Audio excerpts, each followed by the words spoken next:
And where have you seen, I want to call it fails, but what are some of the biggest mistakes or pitfalls that people can fall into when they're building a community, whether it's from, the strategy perspective or the execution of it? What are some of the biggest mistakes that you see people make?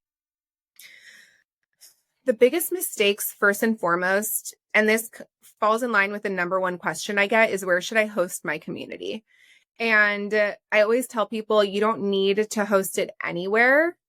All you need is a day, a time, and a Zoom link. Like, it's much better to bring people together on Zoom, have a few meetings, and then kind of see what they want. Talk to the women or the people who are coming to your events the most and say, like, hey, I'd love to build a space for you guys to connect in between calls. Is there one that you prefer over the next? I think we were actually talking about this when we first chatted, where I wanted to put this, I did this for my in-person community. It was like a year and some change. I already launched my membership and women were asking me, like, can we have something?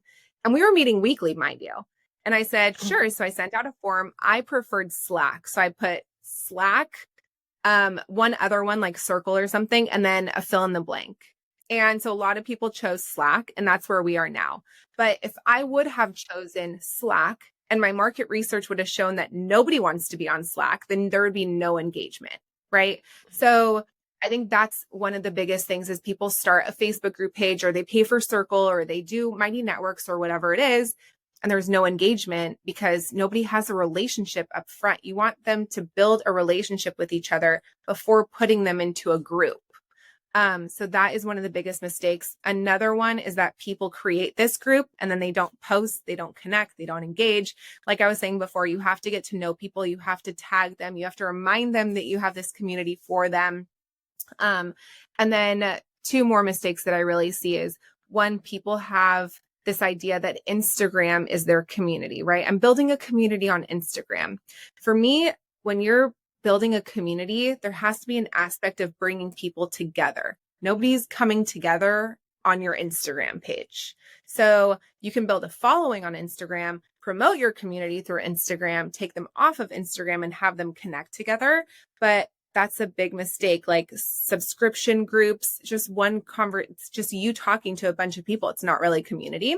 And then also, like I stated before, where people think a group program is a community.